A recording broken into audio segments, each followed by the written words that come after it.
Hello everyone and welcome back. I am as always Inquisitor Aura and this is How to Roleplay in World of Warcraft, and today we are going to be taking a look at the Goblins.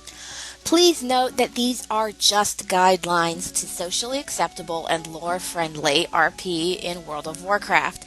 There is pretty much a niche for each type and style of RP out there. What I'm putting out here are the generally accepted guidelines that will not get you ridiculed. So one of the first things it's really important that you understand about goblins is that goblins are one of the races that have been around since before the Sundering. Yes, they were on Azeroth when the Titans came down and started shaping things. While most historians and goblins are unsure of the exact period in time in which the goblins were discovered, it's widely known that they were amongst the first of Deathwing's artificers, and various sources suggest that they fixed the very first metal plates to the Mad Aspect's body. While nobody is exactly sure when the goblins emerged as a race, everybody is pretty much positive that they emerged as a race between the times when the Titans imprisoned the old gods and sealed the four elemental lords in their respective pocket dimensions and the Sundering. Another important thing to note is that your capital city, if you are a Bilgewater goblin, which most of you probably are, your capital city is the Undermine. It is below Kizan, which may or may not have been turned to slag during the Cataclysm.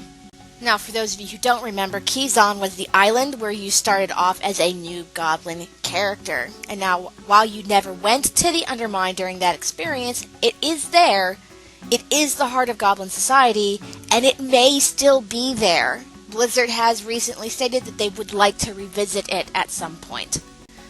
Probably one of the most overlooked and important facts about Goblin history is that goblins spent most of their early history as slaves. Yes, goblins, you were slaves, but that's okay. First, you were slaves to the trolls. Then, you were slaves to Deathwing.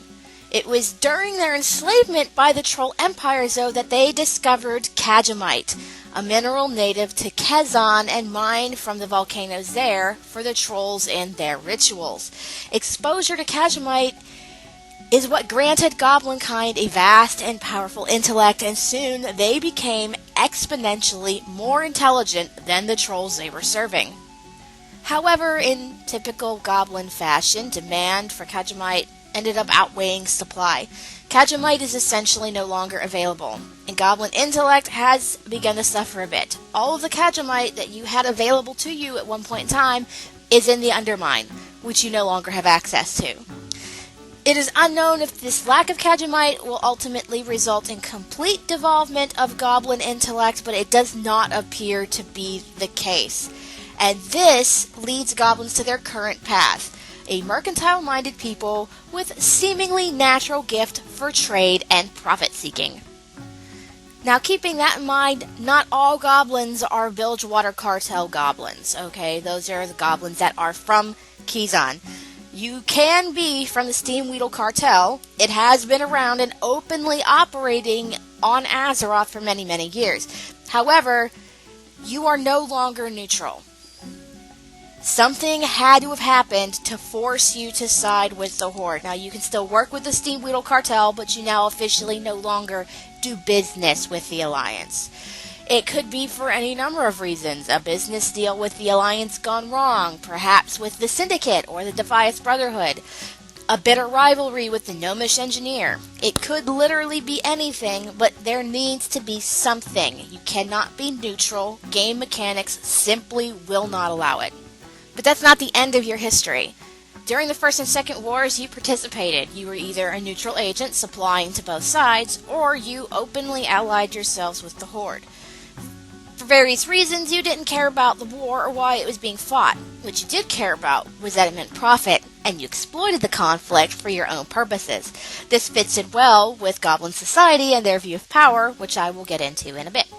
Also, there were goblins that escaped back through the Dark Portal at the end of the war with the orcs, which explains Area 52 in Netherstorm. Goblins are really good at building, but not even they could have built that in a day. And perhaps one of the only things they don't share with most of their horde brethren is that they're not notoriously racist. Except for gnomes. They hate gnomes. Remember, to a goblin, everyone is a contact and everyone has value that can be used and exploited. Keeping what's in it for me in the back of your mind when dealing with anyone is completely in keeping with how a goblin sees the world around them. And if there is one goblin who is known to all goblins everywhere on Azeroth, it is GAZLOWE, and he is important.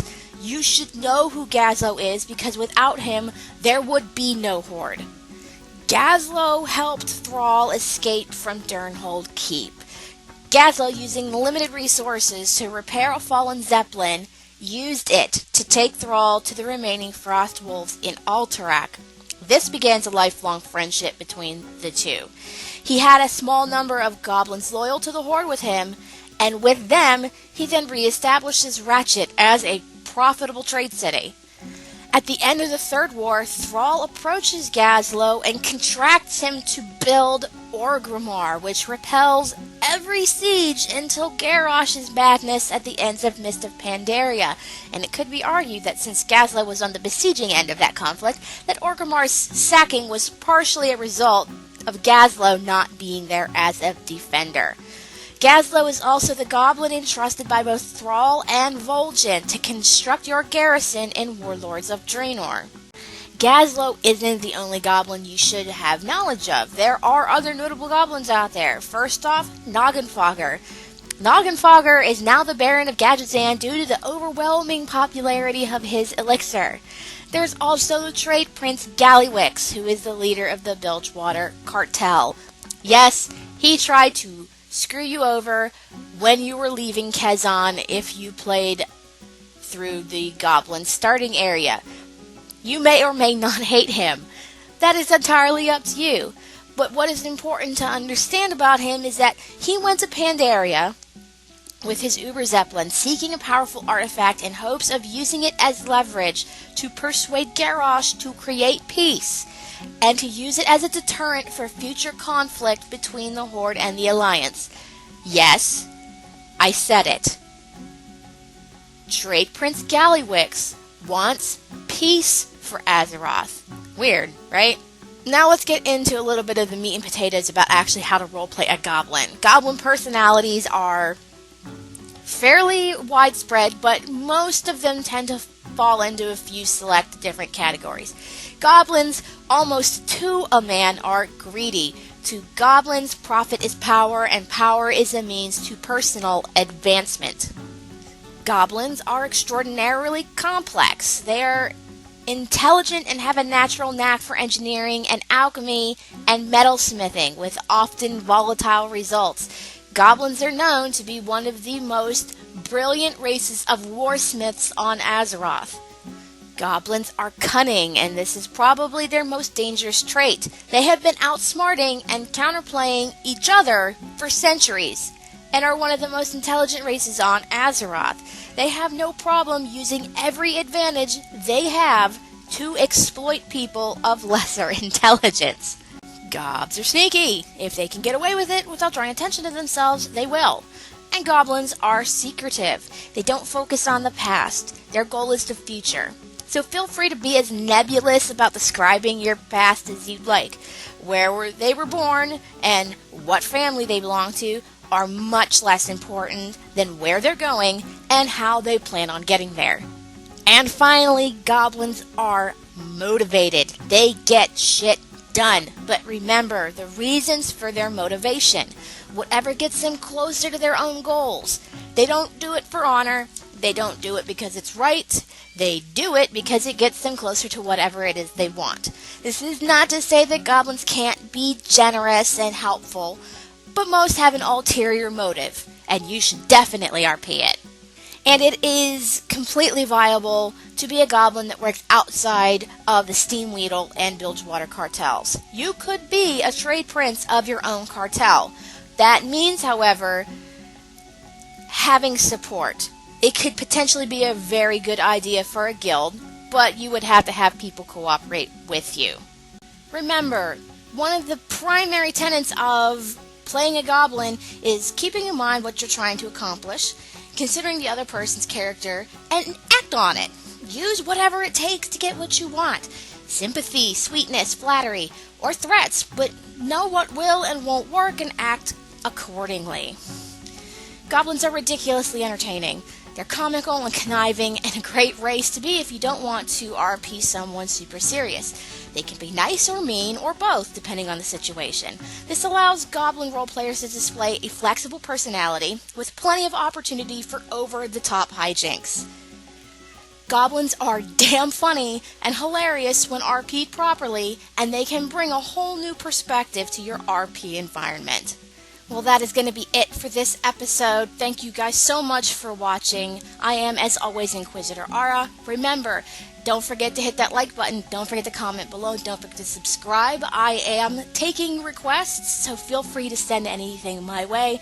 And don't forget to follow me on social media, Facebook, Twitter, Pinterest, Instagram, the whole 9 yards. Everything is in the description below. Once again, thank you guys so much for watching. Have a great week. Have a great weekend, and we will see you again in Azeroth.